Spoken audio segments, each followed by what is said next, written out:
السلام عليكم ورحمة الله وبركاته.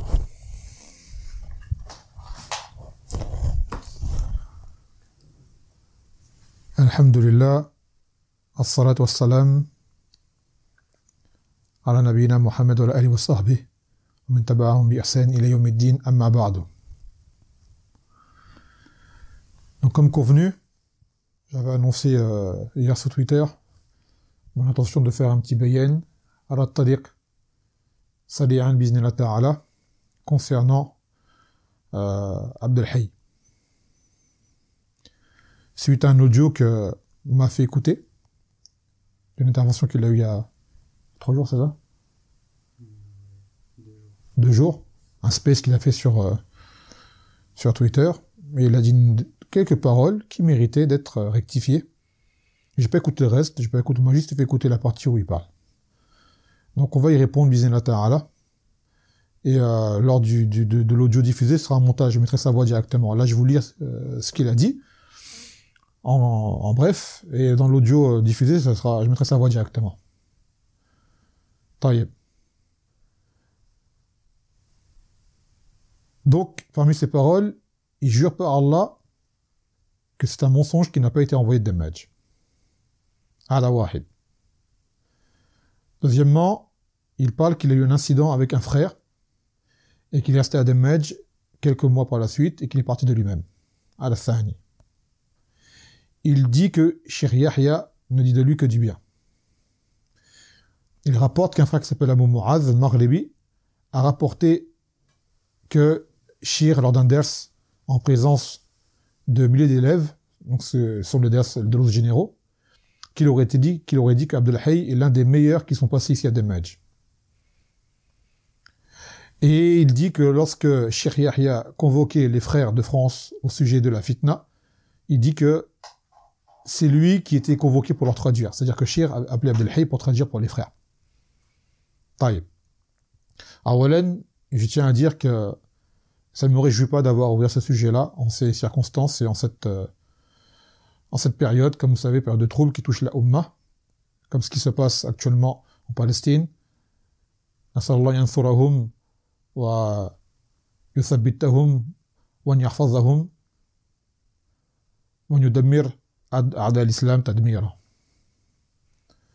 Et que, en théorie, on a mieux que cela à faire que de rentrer dans des sujets de discorde comme celle-ci, ou comme celui-ci. وقال تعالى واتيعوا الله واتيعوا الرسول ولا تنازعوا فتفشلوا وتذهب ريحكم. Dans le sens où elle a dit obéissez à Allah, obéissez au messager et ne vous disputez pas sans non plus de diverger car vous perdrez votre force. Mais le verset parle bien en premier lieu de obéir à Allah et à son messager. D'accord? Cette union doit être bâtie sur l'obéissance à Allah et celle de son messager sallallahu alayhi wa sallam.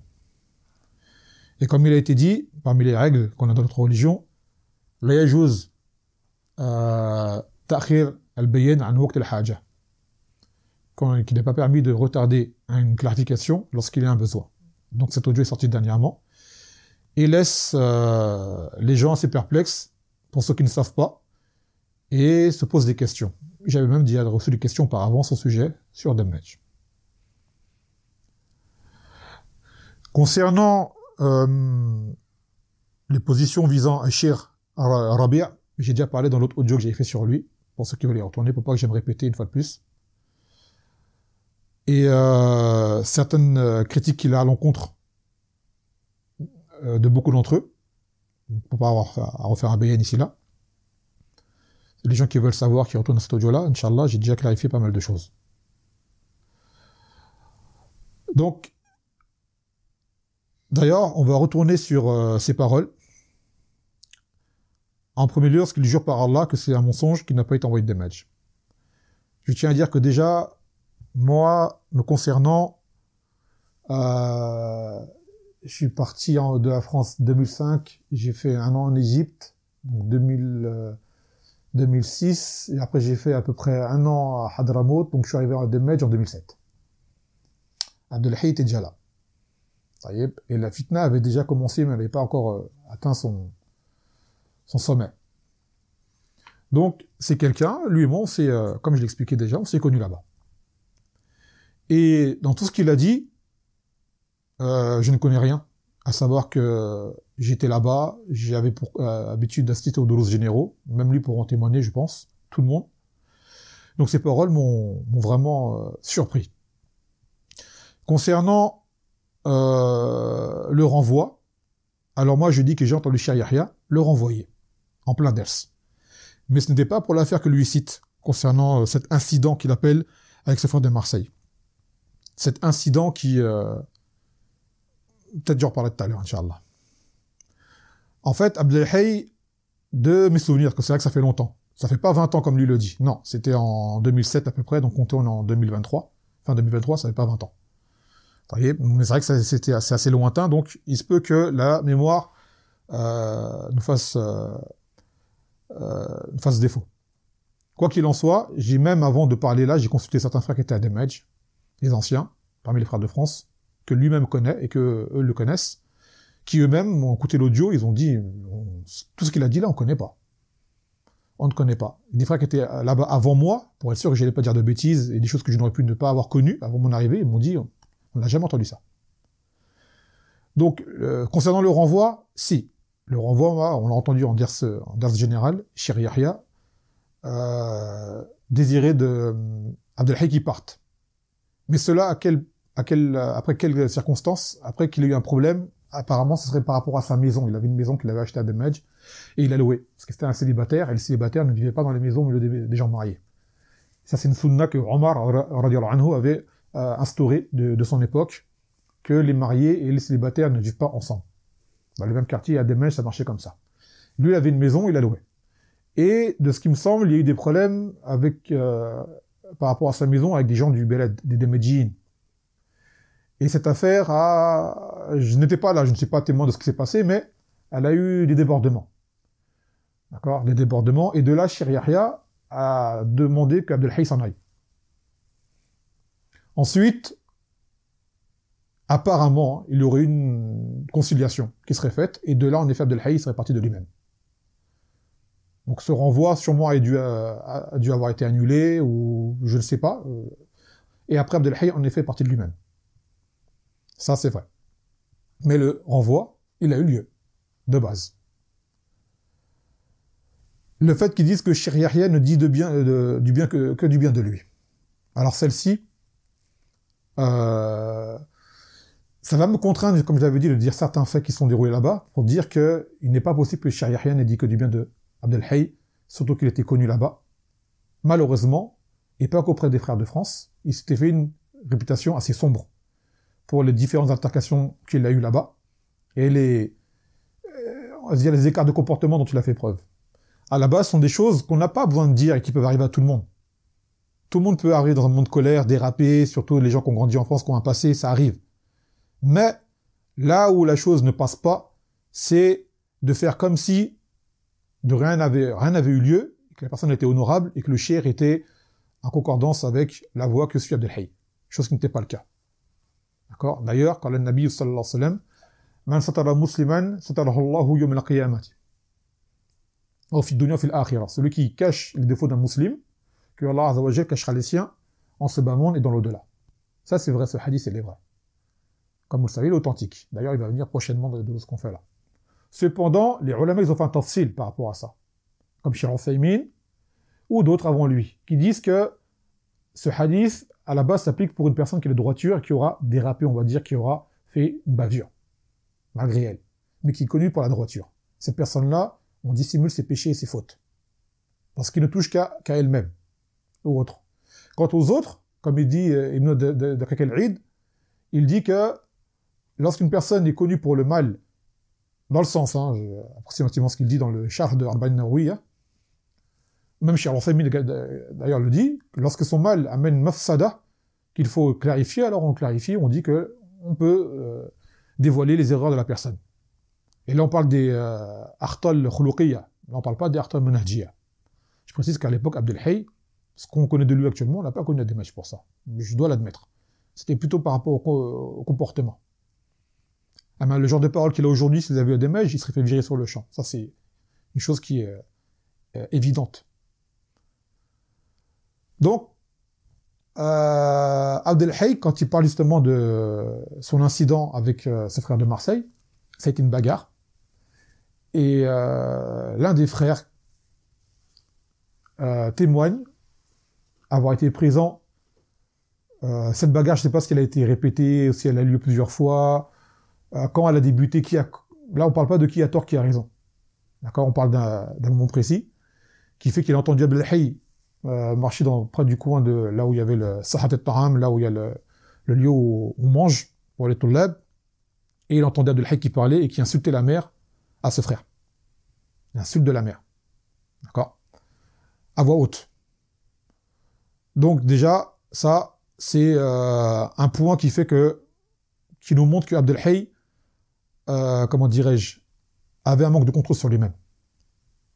Et Cheikh Yahya, parmi ces règles qu'il avait établies dans le centre, et Chamogoul avant lui, que pour le simple fait de t'être bagarré, tu te faisais renvoyer du centre. Une simple bagarre te coûtait un renvoi du centre. Ça, c'était connu. Cheikh n'acceptait pas cela. Après, Cheikh, il a été très très indulgent envers les étrangers, car il savait qu'ils venaient de loin, et fait un long voyage, et qu'il craignait pour eux que retournant en pays de Koufr, d'où ils venaient, ou autre, qu'ils se perdent. Donc des fois, il a été souple, et a gracié certaines personnes. Et sûrement c'est le cas d'Abdel Hay et d'autres, qu'on connaît, qui sont bagarrés également, et qui finalement n'ont pas été renvoyés. Mais quand c'était les Yéménites, par contre, c'était indiscutable. Abdel Hay également a eu un divergent avec un frère en présence de Cheikh Yahya. Et, pareil, je n'étais pas là, mais cette histoire, elle était mutawatira, tout le monde la connaissait, qu'Abdel Hay également aurait perdu le contrôle et se serait jeté sur le frère pour le frapper, et c'est Cheikh Yahya lui-même qui les aurait séparés. Donc je ne sais pas si vous imaginez, tu es devant un cheikh, pour une jalsa, et tu t'emportes au point de vouloir frapper ton opposant, et c'est le cheikh lui-même qui t'attrape, ou qui te sépare. Je vous laisse un peu imaginer la chose, avec dans d'autres circonstances, avec d'autres machères, comment les gens imagineraient cela. Taïeb. Et sans compter après l'histoire qu'il y a eu avec la maison, dont je ne connais pas le détail. Comme je vous le dis, je vous dis pas que Abdel Hay avait raison ou tort de base. Je parle de la forme. D'accord, de la forme. Donc, quand on sait que Cheikh Yahya renvoie quelqu'un pour cette bagarre, pensez-vous qu'après il va dire que cette personne-là, il va dire que du bien de lui? Ou comme il le prétend, qu'il était le meilleur ou l'un des meilleurs qui passe à des matchs? Ça, c'est pas marcoul. Le tanaqud, il apparaît clairement pour tout le monde. Ensuite, concernant cette parole qu'il aurait dit de Abu Mu'az, qu'il aurait dit que, après son départ, dans un ders, Cheikh aurait dit l'un des meilleurs qui sont passés à des Majd Abdel Hay, cette parole-là, personne ne la connaît. Belle, moi, je répète ce que j'ai entendu, ce que d'autres ont entendu, en ders général, que Cheikh, il avait dit justement, c'est peut-être là qu'il y a eu un faux semblant d'éloge à l'égard d'Abdel Hay, de la part de Cheikh, mais en vrai, c'est pas un éloge, c'était juste une parole d'équité. Il y avait eu un problème avec un frère libyen qui s'appelle Abou Laïs, al-Libi, qui avait commencé également à avoir des grands écarts comportementaux et même manhaj. Il s'est fait renvoyer de Demaj. Et de là, en sortant, ce Libyen commençait à menacer Cheikh, qu'il allait lui faire des problèmes, peut-être même le tuer. D'accord? Il essaie de révolter les gens contre Cheikh, à l'extérieur de Demaj. Et c'est là que Cheikh il a parlé, il a dit Abdel Hay, lam yakun mustaqiman wa mastaqam, qui n'a jamais été droit à Demaj en soi. Malgré tout, il a dit, ma'a dhalika, yani kharaja min al-makan, bil-ihtiram wa ihtazara. Il a dit, mais c'était à son honneur qu'il est sorti du Mekhen, c'est-à-dire Demaj, avec respect et en s'excusant de ce qu'il avait fait. Il a dit, contrairement à ce Libyen qui a fait ceci, ceci, cela. Et après, il a cité les faits de ce Libyen. Donc là, à ce moment-là, Cheikh a cité que Abdel Hay était sorti respectueusement du Mekhen, pour dire que malgré ces écarts qu'il a eu auparavant, il a eu au moins, d'accord, la gratitude de partir à la tête haute et de ne pas faire de vagues. Et de s'excuser. C'est de là que Cheikh l'a cité, on va dire, en bien, si on peut dire comme ça. Pour comparer à l'autre qui a vraiment fait des grosses vagues. En dehors de cela, tout ce qu'il a dit à Abdel Hay, on ne l'a jamais entendu. Et cela, ça contredit le waqi'. Tamaman. Et ça, Abdel Hay n'était pas là à ce moment-là. C'est ce que je vous dis là. Taïeb. Après, dans son histoire, lorsqu'il dit que Cheikh Yahya convoquait les frères de France au sujet de cette fitna et que c'est lui qui traduisait, je me rappelle d'une assise, une seule, où en effet Abdelhaï a traduit. Et ça n'avait rien à voir avec la fitna. Abadan. Qu'est-ce qui s'est passé ce jour-là? Cheikh avait pour coutume de faire réciter le hadith après l'Asr de Sahih al-Bukhari. Et parfois, il demandait par lieu, par exemple, les gens du rang à droite, ils se lèvent, ils récitent le hadith. Ceux d'après. Et des fois, il commençait, les gens du dernier rang, ils se lèvent et ils récitent le hadith. Ceux d'après. Et des fois, ils faisaient par pays. Des fois, ils disaient Indonésiens. Les Indonésiens, aujourd'hui, récitent. Américains, Britanniens, ils sortaient des pays. Et un jour, il a dit Français, le hadith chez les Français. Et à savoir qu'on était peut-être une centaine de frères à cette époque-là. Je vous dis qu'il y a peut-être 3 ou 4 qui se sont levés pour citer le hadith. Et Cheikh s'est mis en colère. Il a dit quoi? Avec tout le nombre que vous êtes, il y a que ça qui se sont levés seulement. Il a dit après la race, je vois tous les Français dans la Roulfa. Il a convoqué tous les Français. D'accord? Là, on est venu. Et là, Cheikh, en effet, a demandé à Abdelhaï de traduire. Et là, Cheikh a fait une nasiha bi rifq, bien qu'il ait parlé de façon coléreuse ce jour-là devant nous tous. Mais quand on est arrivé devant lui, Wallah, il a été très doux avec nous. Très, très doux en disant, vous, les Français, vous êtes venus de loin. Et je vois de vous un grand manquement dans les efforts à fournir dans Talab al-Ilm. Vous êtes en retard par rapport aux autres. N'oubliez pas pourquoi vous êtes venus ici. Il a fait un rappel sur l'importance de faire Talab al-Ilm. Et là, Abdelhaï était là, il traduisait. Ça n'avait rien à voir avec la fitna. Même à la fin, il a dit, celui d'entre vous qui veut un ders, je lui ouvre, même un prof pour lui tout seul, faites une liste de vos noms, je vous ouvre un ders à chacun. Quand il dit je, c'est pas lui, mais il donne à des frères parmi les professeurs de prendre un tel, ouvre un ders, un tel dans ce qu'il veut, dans le tajwid, dans le khot, dans le nahou, dans l'aqidah, dans le fiqh, dans ce que tu veux. Je te trouve un frère, il t'ouvre un ders, même si vous êtes 2, 3, 4, même si t'es tout seul, mais s'il vous plaît, ijtahidou. Faites des efforts dans le ilm. C'est ça que Cheikh a dit, ce jour-là. Et par rapport à la fitna, Cheikh, il n'avait pas pour habitude de convoquer les gens et de faire des assises. C'est les gens qui avaient des problèmes qui allaient voir Cheikh pour régler leurs problèmes, une bagarre là-bas, une embrouille là-bas, un désaccord là-bas. Sinon, Cheikh convoquait pas les gens par rapport à la fitna. Cheikh, il l'a fait une fois, pareil, mais bon, là n'est pas le sujet. Et ça n'avait rien à voir avec les Français. Donc en gros, voilà ce qui concerne les paroles d'Abdelhaï. Maintenant, faut savoir une chose, que même si Cheikh Yahya, allez, admettons qu'il a fait une tezkiya à Abdelhaï. Admettons.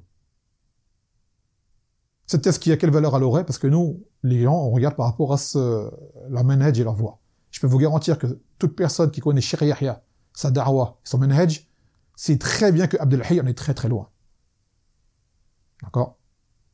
Le manhaj qui suit, son tamir avec les el-bida' et son roulou avec les gens de la sunna, ça c'est pas Ademash qui l'a appris, jamais de la vie. Ni de Cheikh Yahya, encore moins de Shammokbel. Rahimahullah. Et toute personne qui a été éduquée dans ce lieu-là, qui en est restée ferme sur la sabette, il n'y en a aucun qui sera en accord avec Abdelhaï. Sachez-le. Déjà, comme je l'expliquais à l'époque, il était très mal vu, mais ça c'est par rapport à son comportement. Mathalan, demandez à Abdelhaï s'il est au courant, lui qui était par exemple ami avec Sofiane Abou Ayoub du CEP du Palmier, la première mise en garde sur le CEP, d'où elle vient? Elle vient d'Emedj, de Cheikh Abouram al-Hadjouri. Abdelhaï, c'est des règles qu'il cautionnait auparavant, qui avaient été dites par Hatim Abou Abdillah, qui est que la base chez le musulman qui est salafi, jusqu'à ce que vienne le contraire. Ça avait fait une polémique à l'époque. Cheikh Abdelhamid Hadjouri a réfuté cette règle. Ça vient d'où? Ça vient d'Emedj. Cheikh Yahya également, cette règle l'a réfutée. Ça vient d'où? Ça vient d'Emedj. Alors que lui, Abdelhaï, encourageait et approuvait cela. Et plein d'autres trucs. Ça, c'est vraiment comme ça, juste irtisar. D'accord? C'est tout. Donc, je pense que je n'ai pas besoin d'en citer plus. Sachez que Abdelhaï n'est pas plus de Cheikh Yahya que les soufis ne sont du Nabi sallallahu alayhi wa sallam en fêtant le Mawlid. Qui n'est pas plus de Cheikh Yahya que ne seraient les Daesh de Cheikh l'Islam de Taymiyyah ou de Mohammed ibn Abdul Wahhab al-Najdi. Sachez-le. Ou même que les Shia de Ali. Ce sont que des prétentions. Le ménage de Abdelhaï n'est pas celui qui est enseigné à Demedj. Sûrement pas. Est-ce qu'il a changé par la suite? Est-ce qu'il se cachait auparavant? Je ne sais pas. En tout cas, ce qu'il fait actuellement là, ça, c'est pas Makboul. Et comme je dis par rapport à la tezkiya que Cheikh, si jamais Cheikh avait fait une tezkiya, cette tezkiya, elle aurait été basée sur ce que Cheikh aurait vu en apparent de lui sur place. Cheikh n'est pas au courant de ce qu'Abdelhaï est devenu aujourd'hui. On n'a pas que ça à faire d'aller voir Shir et dire ouais, Shir Abdelhaï il fait ci, ça. Wallah, on n'a pas que ça à faire. Shir il a des problèmes bien plus gros que ça sur le dos. Des qadaïa bien plus arzam que de parler sur Abdelhaï. Sachez-le. Voilà, c'est une chose qui est insignifiante pour lui, alors qu'il est. Et quand le Nabi sallallahu alayhi wa sallam, man bata'a bi amalu, lam yusri' bihi nasabu. C'est-à-dire que une personne qui aurait même une bonne ascendance ou une bonne affiliation, cela ne servira à rien si ses actes sont mauvais. Nous, on juge les actes. Comme a dit le Nabi sallallahu alayhi wa sallam, innamal a'mal bil khawatim. Que les actes ne sont pris en compte que par la situation sur laquelle la personne sur laquelle elle est morte. D'accord? Donc même demain, si même tous les machiates font le tezkiya et on voit de toi ce qui contredit leur manhaj, on n'acceptera pas le tezkiya. Faut bien comprendre cela. Ça n'a pas de valeur pour nous. Voilà, même si c'est Shayar qui donne tezkiya à Abdelhaï, ça ne sera pas makboula chez nous. Connaissant l'individu. Non. Taïb. Donc là, on va continuer de cela aujourd'hui. Moi, je vais pas besoin d'en dire plus. J'en ai même dit plus que ce que j'avais prévu de faire. Et fi kifaya liman lahu basira. Non. Donc là, on va poursuivre dans notre ders concernant Al-Arba'in Nawawiyya, qui est plus important en réalité. Donc là, on va prendre, bon, vu le temps que ça nous a pris, on va voir si on prend un hadith ou deux hadiths.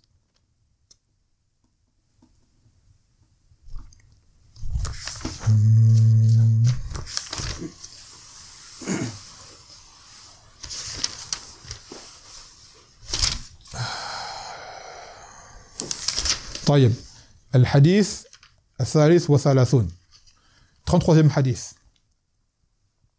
يقول عن ابن عباس رضي الله عنهما عن رسول الله صلى الله عليه وسلم قال لا يعطى الناس بدعواهم لادعى رجال أموال قوم ودماءهم ولكن البينة على المدعي واليمين على من أنكر رواه البيهقي وغيره. Donc selon Ibn Abbas radiallahu anhuma, le message d'Allah sallallahu alayhi wa sallam, il a dit que si elles m'ont donné aux gens selon leurs prétentions, les gens leur réclameraient les biens et les vies des autres. Cependant, celui qui accuse doit apporter une preuve, et celui qui renie, qui nie plutôt, doit jurer par Allah, faire un serment. Taïb. Donc le shir, il dit, Cheikh Abdel Hamsan al-Abbad, il rapporte une parole de Ibn Daqiq al-Eid dans son charh de ce même livre. يقول وهذا حديث والحديث أصل من أصول الأحكام وأعظم مرجع عند التنازع والخصام ويقتضي أن لا يحكم لأحد بدعواه. Donc il dit que ce hadith est un fondement parmi les fondements, parmi les règles, et quel est le point de retour le plus important lors des divergents et des différends. C'est-à-dire qu'on ne donne à personne ce qu'il réclame, comme ça, gratuitement, impunément, du simple fait qu'il réclame. وقد بين النبي صلى الله عليه وسلم فيه أنه لو أجيب كل مدع على غيره شيئا لأدى ذلك إلى ادعاء أموال الناس ودمائهم. ولكن النبي صلى الله عليه وسلم أوضح ما يكون فيه الفصل بين الناس في ذلك. وهو طلب البينة على المدعي أو من المدعي.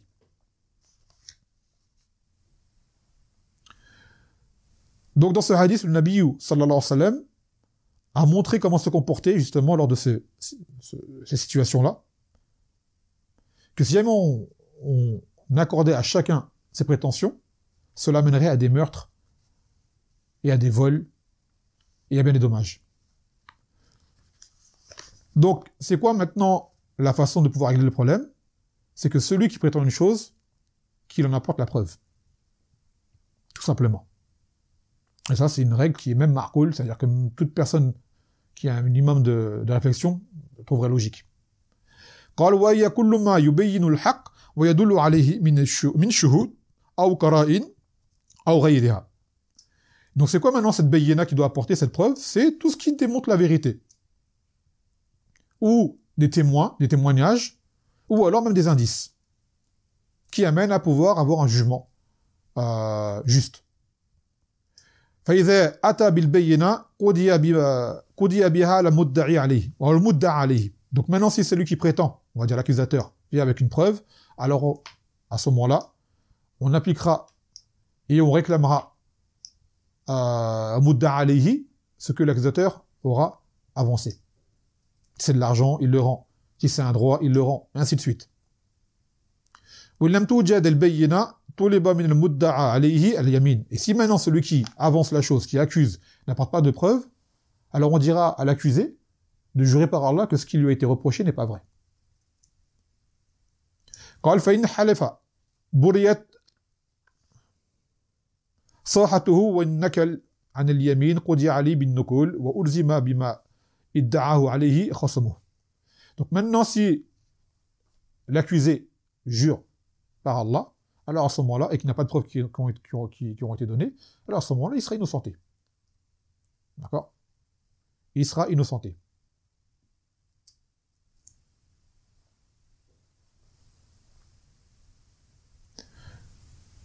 Mais si jamais il n'arrive pas à jurer par Allah, par exemple, la personne, elle l'accuse d'avoir fait telle chose, mais il n'a pas de preuve. On dit à l'accusé, est-ce que c'est vrai? S'il dit non, on dit jure par Allah. S'il ne jure pas par Allah, c'est qu'il y a un problème. Donc là, à ce moment-là, l'affaire est prise en compte. Et si jamais il jure par Allah en mentant, ce qui est très très grave, il rentrera dans Yamin el-Ramous, le serment qui fait plonger en fait en enfer. Il jure par Allah impunément en mentant. Wa'adam al-kaba'ir, parmi les grands péchés. Il se peut qu'il échappe en se bas monde de la justice des hommes, mais au Yawm al-Qiyamah, il aura des grands comptes à rendre pour avoir juré par Allah en mentant et en ayant lésé autrui. Impunément. يقول النووي رحمه الله تعالى إنما كانت البينة ولا المدعي لأنه يدعي خلافه الظاهر والأصل براءة والذمة. Donc maintenant, pourquoi est-ce que celui qui accuse doit apporter une preuve? Car lui, il vient qu'une chose qui, à la base, contredit la base. Qui contredit la base. Et c'est quoi la base? C'est que tu es présumé innocent tant qu'on n'apporte pas de preuve que tu es coupable. Même chez les koufars, cette règle, elle existe. La base, c'est que tu es innocent. D'accord? Tu n'es pas un voleur, tu n'es pas un menteur, tu n'es pas ceci, tu n'es pas cela. Donc celui qui vient dire le contraire sort de cette base, donc il doit la prouver. D'accord? Il doit la prouver.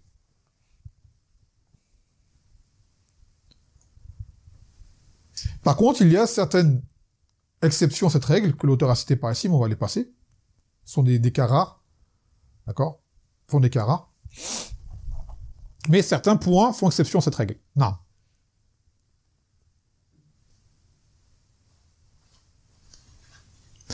كما أن المدعي أو المدعى عليه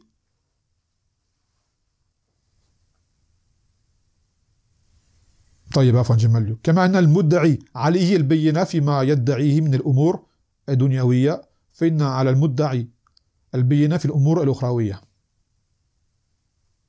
فمن ادعى محبة الله ورسوله صلى الله عليه وسلم يكون صادقا في دعواه إذا اتبع الرسول صلى الله عليه وسلم كما قال الله عز وجل فإن كنتم تحبون الله فاتبعوني يحببكم الله ويغفر لكم ذنوبكم.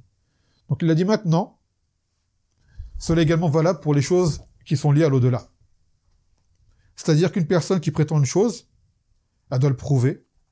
Mathalan, donne l'exemple des gens qui prétendent aimer le Nabi sallallahu alayhi wa sallam, aimer la sunna. Car c'est pas toute personne qui le prétend qu'il l'est. D'ailleurs, tu ne trouveras pas musulman aujourd'hui sans qu'ils disent qu'il aime le Nabi sallallahu alayhi wa sallam. D'accord? Cependant, cet amour, est-ce que c'est un amour qui est légiféré? Est-ce que c'est un amour qui est concret, qui est sincère? Ça, on le sait comment? En regardant son comportement. Comme dans le verset, dans le sens où Allah il dit, et si jamais vous aimez Allah, alors suivez-moi et Allah vous aimera et pardonnera vos fautes. Donc c'est là qu'on juge la personne. Comme on disait par exemple tout à l'heure, l'exemple de Abdel Hayy qui prétend aimer Cheikh Yahya et être de... ainsi de suite. On voit ses actes, ça n'a rien à voir. C'est une prétention seulement. D'accord? Les gens voient ce qu'ils disent, voient ses fréquentations, et voient comment ils se comportent, et les règles qu'il instaure, et il écoute Sharia et dit ça, ce sont deux personnes qui sont opposées. Clairement. Quand je dis opposé, c'est pas que Abdel Hayy c'est un kafir ou quoi, je parle pas du minhaj, ces deux-là sont pas sur le même minhaj.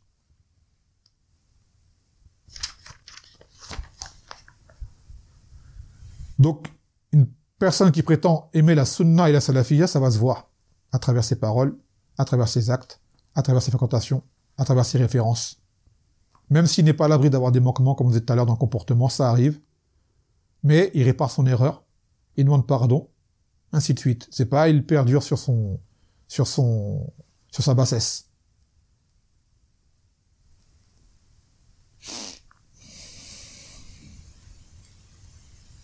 طيب يقول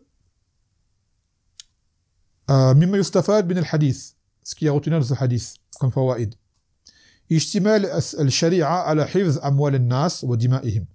Donc que cette religion, cette législation vient pour protéger les biens des gens ainsi que leur sang, leur vie. Et ça on l'avait expliqué la dernière fois, ça rentre dans les 5 priorités. Al-Darurat al-Khams. Tu les répètes?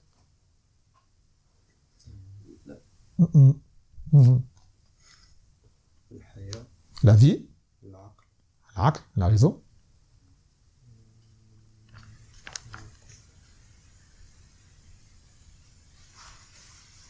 Sharaf.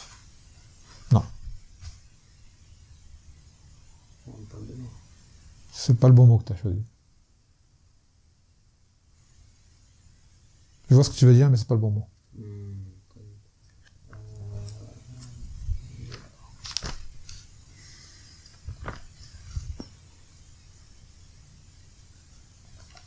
Il en manque 3.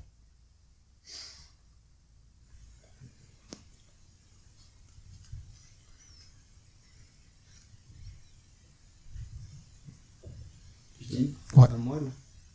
Tu l'as pas dit? Non, il l'a pas dit. La moelle, bah c'est ça qu'il a cité l'auteur. T'as dit quoi? Je dis, condamne-moi, les biens, Il l'a dit à l'instant. les biens, la raison, la religion. Ad-din. Et il a dit là le mot que tu voulais dire, il a dit en français. T'as dit quoi? Avant la religion, Ouais, t'as parmi ceux que t'as cité, là t'en as un que t'as dit. les biens, Non, c'est pas celui-là. la vie, C'est pas celui-là. l'honneur. Aïe. Al-ird, t'as dit le sharaf. Taïeb. Et on a dit celui-là, il est entre le ird, entre l'honneur ou la généalogie. D'accord? Souvent ils disent celui-là ou celui-ci. Al-nasab ou hifz al-ird. Ce qui est venu pour interdire zina, la fornication. Taïeb. Donc ce hadith vient pour montrer justement la protection des biens, des vies, même de l'honneur. Si quelqu'un t'accuse ou t'insulte ou ainsi de suite, il doit apporter des preuves. ثانيا بيان الرسول صلى الله عليه وسلم الطرق التي يفصل فيها بين المتخاصمين. Que le Nabi صلى الله عليه وسلم a montré justement les voies à suivre lorsqu'il y a un divergent entre deux personnes, 2 ou 3 ou 4 ou 5 ou plus, bien sûr. ثالثا إذا لم يقر المدعي أو المدعى عليه فإن على المدعي إقامة البينة على دعواه. Donc maintenant, si celui qui est accusé ne reconnaît pas, alors l'autre doit apporter ses preuves. رابعا إذا لم تقيم البينة حلف المدعى أو المدعي عليه وبرئت صاحته وإن لم يحلف قضي عليه بالنكول. Donc maintenant, si celui qui accuse n'apporte pas de preuves, alors on demande à l'autre de jurer. Et s'il jure par Allah que ce qui a été dit à son encontre n'est pas vrai, à ce moment-là, il sera innocenté. Car là-bas, c'est qu'il est innocent. Et si jamais, par contre, il ne jure pas, alors là, l'affaire, elle est prise en compte. Non. Donc là, c'était le 33e hadith. On prend le 34e et on arrêtera avec celui-ci, Inch'Allah. يقول عن أبي سعيد الخدري رضي الله عنه قال سمعت رسول الله صلى الله عليه وسلم يقول من رأى منكم منكرا فليغيره بيده فلن لم يستطيع فبلسانه فلن لم يستطيع فبقلبه وذلك أضعف الإيمان. رواه مسلم. Que Abu Sa'id al-Khudri, il a dit qu'il a entendu le Nabi sallallahu alayhi wa sallam dire celui d'entre vous qui voit un mal, qui le change par sa main. S'il ne peut pas, alors par sa langue. Et s'il ne peut pas, alors par son cœur. Et cela est le niveau le plus bas de la foi.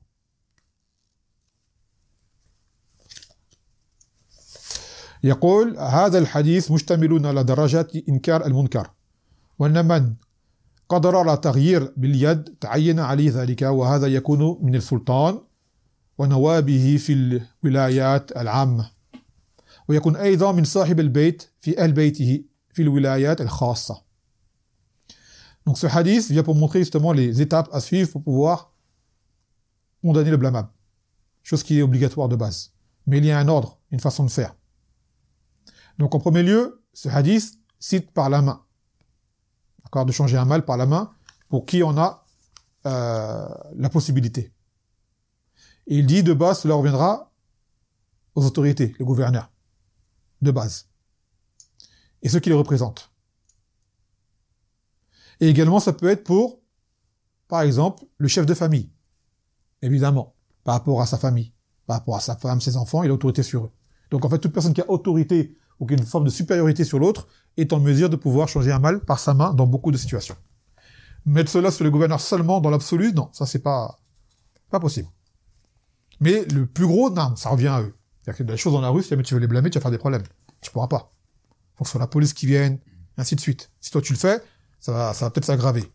Et ça c'est une chose, c'est vrai qui est importante. La yunkar al munkar bima wa ankar minhu. On ne blâme pas le blâmable par une chose qui est pire encore, derrière. D'accord? يقول رؤية المنكر يحتمل أن يكون المراد منها الرؤية البصرية أو ما يشملها ويشمل الرؤية العملية ou العلمية. Et maintenant, il a dit la vision du mal, cela peut être une vision qui est justement par la vue directement, ou ça peut être une vision scientifique, ça veut dire que tu vois une erreur dans un livre, dans un ders, tu vois. Même si la chose ne s'est pas déroulée devant tes yeux, mais tu vois l'erreur. Et ça peut être également samaïa. Tu as entendu une chose sûre, soit à côté de toi, mais tu l'as pas vue, mais tu as entendu, ou qu'on te l'a rapporté. D'accord? Les sahaba entendaient des choses, des fois, ils allaient voir le Nabi sallallahu alayhi wa sallam pour lui rapporter. Un tel a fait telle chose, un tel a dit telle chose. Akada. Et khabar al-thiqa makboul. Celui qui est fiable, qui est de confiance, son information, elle est acceptée.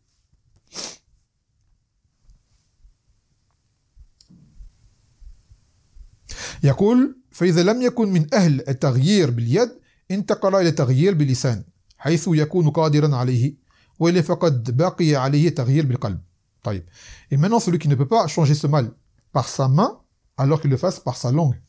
C'est-à-dire il proclame que cette chose-là elle est mauvaise ou une nasiha ou autre. Et likulli maqam maqal. D'accord? La parole en mesure de la situation. Des fois la nasiha doit être faite en privé, des fois elle peut être faite en public, des fois elle peut être faite à la base avec douceur, des fois elle peut être faite avec dureté, des fois ça va être quoi? Ça va être une réfutation scientifique. Il a dit telle chose, tu réfutes. Ça rentre dans ce bab-là. Comme on l'a fait par exemple tout à l'heure au début du ders. Vous voyez? On a clarifié une chose qui était dite, qui n'était pas vraie.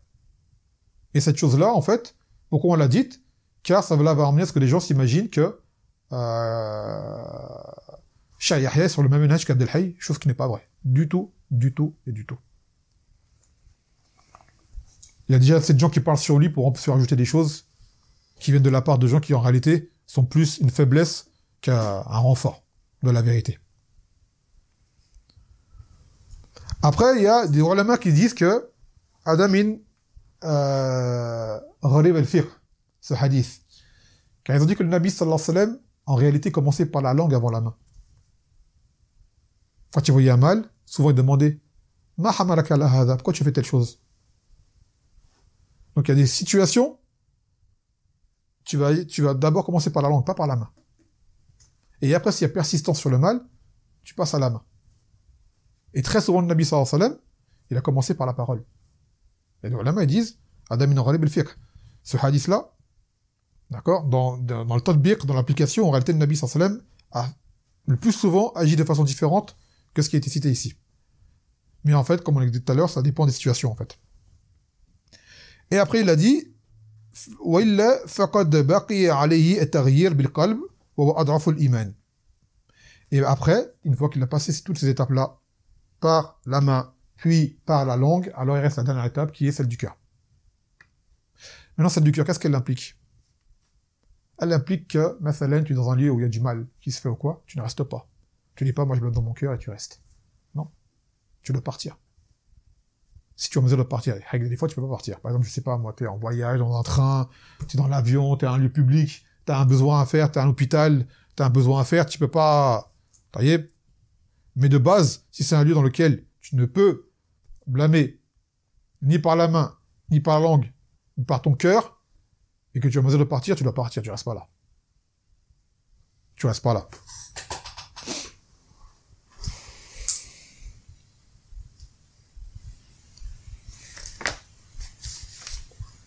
D'ailleurs, dans le Coran, Allah dit وَقَدْ نَزَّلَ فِي الْكِتَابِ أَنْ إِذَا سَمِعْتُمْ آيَاتِ اللَّهِ يُكْفَرُ بِهَا وَيُسْتَهْزَأُ بِهَا فَلَا تَقْعُدُوا مَعَهُمْ حَتَّى يَخُوضُوا فِي حَدِيثٍ غَيْرِهِ إِنَّكُمْ إِذًا مِثْلُهُمْ. Dans le Coran, il dit, Allah, là on fait descendre dans le livre, que si jamais vous entendez des versets d'Allah qui sont pris en raillerie, ou que les gens y mécroient par leurs paroles, alors ne restez pas avec eux. Sortez jusqu'à ce qu'ils arrêtent de parler de cela, sans quoi vous serez comme eux. Donc tu pars. Tu ne peux pas leur dire de se taire. Tu ne peux pas les faire taire, tu pars. D'où le fait que cette action, justement, vient pour réfuter ce que beaucoup de gens réclament aujourd'hui, lorsqu'il y a une divergence, de faire des débats en public. Comme ils disent faire un space, comme certains ont voulu que je le fasse aussi, un space. C'est-à-dire tu ouvres un espace public audio, et toi et ton opposant, vous discutez, et à la fin vous débattez. Il n'y a pas de ça. Je dis ce que j'ai à dire, s'il n'est pas content, eh ben il réfute par la suite, et j'ai pas à parler avec lui. Il va dire les choses, je vais écouter, vas-y, dis ce que tu as à dire, comme on dirait un match de MMA, il y a l'arbitre, toi, t'as ton temps, c'est fini, à toi ton tour, il dit des idioties, je vais me taire, je vais attendre qu'il ait fini. Mais ça, c'est ridicule de faire ça. Il y a des ulama, ils l'ont fait, et ils étaient en mesure de pouvoir faire taire la personne, et c'était pas en public devant tout le monde. C'était un cercle privé, 3-4 témoins ou ainsi de suite. Cheikh Albani était connu pour ça ou quoi. Déjà, Cheikh Albani, c'était quelqu'un qui avait une force dans ce domaine-là. En plus, Cheikh Albani, rahimahullah ta'ala, c'était quelqu'un qui ne donnait pas de doulos, il était interdit de doulos par l'État, donc, parmi ses méthodes d'enseignement, il y avait ça. Il recevait les invités chez lui, et il débattait sur un sujet en particulier. Mais là, tu vas faire un space devant tout le monde, qu'est-ce qui va se passer d'après toi? Tu vas être pris d'orgueil et d'ostentation. Tu sais que là, il y a des 1000 personnes qui sont là et t'écoutent. Si l'autre, il a le dessus, comment tu vas te sentir? Donc là, tu peux être pris d'orgueil et ne pas accepter que tu as eu tort, et ainsi de suite. Ou alors, tu vois que tu as eu raison, et ça te monte à la tête. Toutes les portes, que même si tu dis le haqq, pour qu'il soit mardoud indallah azza wa jal, parce que à ce moment-là, ta niyyah aura changé. À cause de quoi? La présence d'un auditoire, d'un public, un grand public. Ça fait comme ça ressemble à un match de foot supporter, celui qui est avec l'autre, vas-y, réponds. Et quand bien même, il se peut que tu aies raison sur le fond, ton opposant sur le masala, il a raison. De base, tu as raison contre lui. Mais ici, c'est une question ilmiya, et sur cette question-là, il a raison. Et ben les gens, quand ils vont voir le fond, ils vont voir cette question-là, ils vont dire, ah ben il a raison lui. Toi, khalas, t'es mis de côté. Alors qu'à la base, c'est toi qui as raison. C'est-à-dire, tu ouvres des portes parce que les gens s'égarent. J'ai déjà vu des frères, salafis, j'ai pas vu, ils m'ont raconté, avoir des débats avec des arbèches, ils m'ont fait taire. Ils m'ont fait bégayer. Des choubottes que je connaissais pas. Je sais qu'il avait tort, mais j'ai pas la réponse. Tu vois? Et le même Malik, c'est pour ça qu'il a refusé de débattre. Et si jamais t'as le dessus, il dit je te suis. Et si jamais toi t'as le dessus, tu me suis. Ah, et si un troisième vient, on le suit. Tu vois? Il se peut que t'aies raison sur un point, ça veut dire que t'as raison de base, sur la mas'ala, qui va ce que je vais te suivre. Donc là, il dit Zabil Eshek Mislak, Ana la Sabet Min Din. Il part avec quelqu'un qui doute comme toi, moi je suis ferme dans ma religion. Pas besoin de débattre. Et si jamais je fais un truc et je dis, on montre que j'ai tort sur un point, al-Miyan ou quoi, un taraja. Je débat, je te dis, toi tu me réponds, ainsi de suite, en public devant tout le monde. Ah, va. Inch'Allah, vous ne verrez pas faire ce genre de procédé. Ni avec un tel ou un tel. Biznillah ta'ala. Le seul moment où ça a failli arriver, c'est avec des gens qu'on considérait salafis, mais dans l'erreur.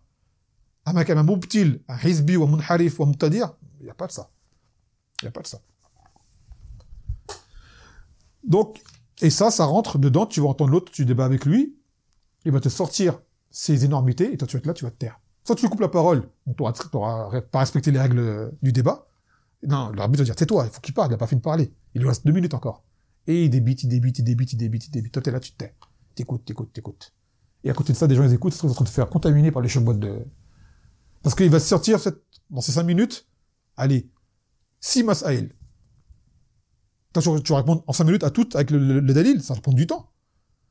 C'est fini 5 minutes. J'ai pas fini, c'est fini 5 minutes. À toi, vas-y, parle. Ah là, c'est fini, il est passé à autre chose. Et la choubouette, elle reste dans la tête du public. Et toi, t'es là, je vais faire un audio après, fais-le depuis le début, tu prends pas la tête avec les spaces. Parle depuis le début, fais un audio ilmi, prépare ton truc, t'es à Dillah, prépare tout, c'est bien. Et fais ton audio. Celui qui va écouter, il va écouter, celui qui peut écouter, il n'écoute pas, et si l'autre, il est pas d'accord, il révute. L'affaire, elle est réglée. Elle va faire des space, ça, c'est plus de l'esprit sportif de compétition que scientifique et dini. Dans la plupart des cas. هذا الحق. طيب. نكمل. يقول مما يستفاد من الحديث. Ce qui a profité de ce hadith.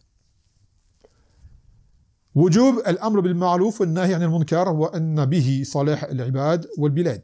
Donc il est obligatoire donc donner le convenable et d'interdire le blâmable et que cela, par cela on trouve la réforme des serviteurs et des pays.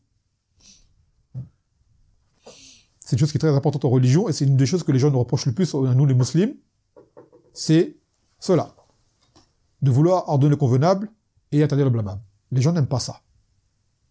Les 3 points principaux sur une da'wa, sur l'islam, qui feront que les gens ne vont pas t'aimer, c'est appel au tawhid, l'appel à l'alliance et au désaveu, et l'amr bil ma'ruf wa nahy anil munkar, ordonner le convenable, interdire le blâmable. Ces 3 points-là vont faire des problèmes avec les gens.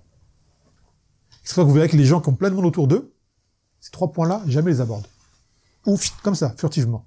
Parce qu'ils savent que ces 3 points-là, c'est ça qui va amener la scission. Le Nabi sallallahu alayhi wa sallam, pourquoi est-ce que les gens l'ont combattu? Pour cela. L'appel au tawhid pour les mouchriquines. D'accord?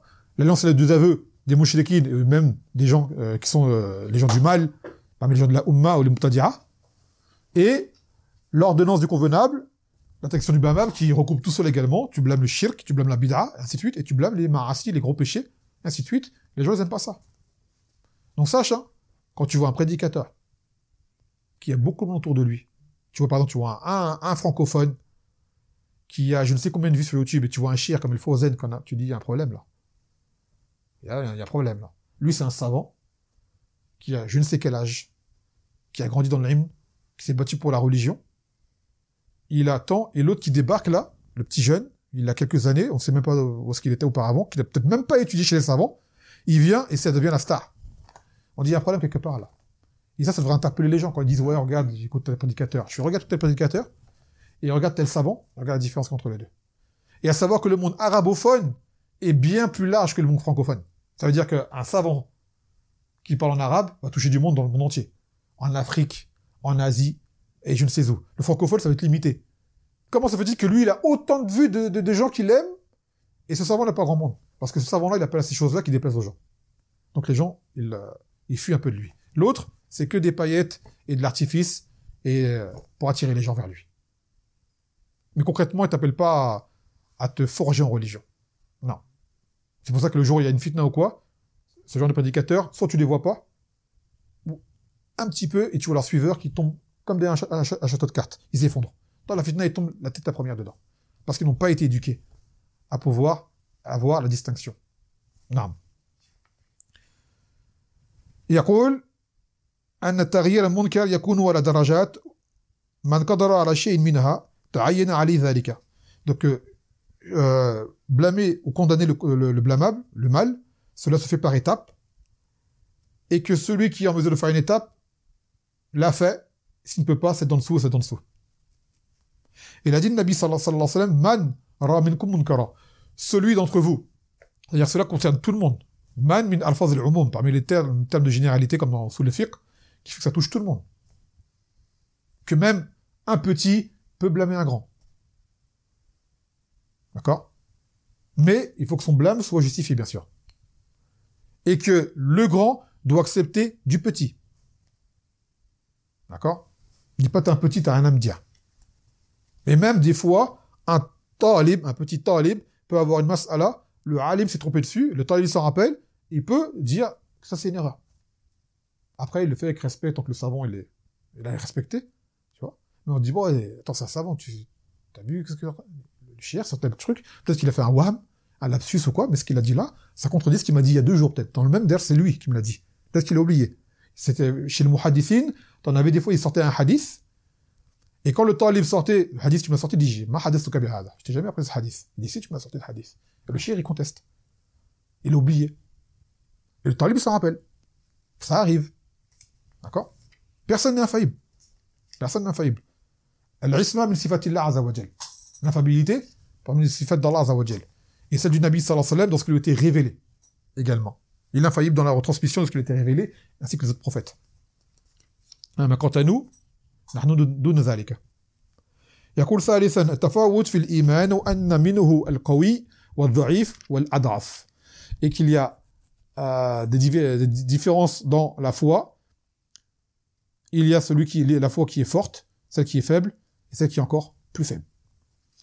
وهكذا.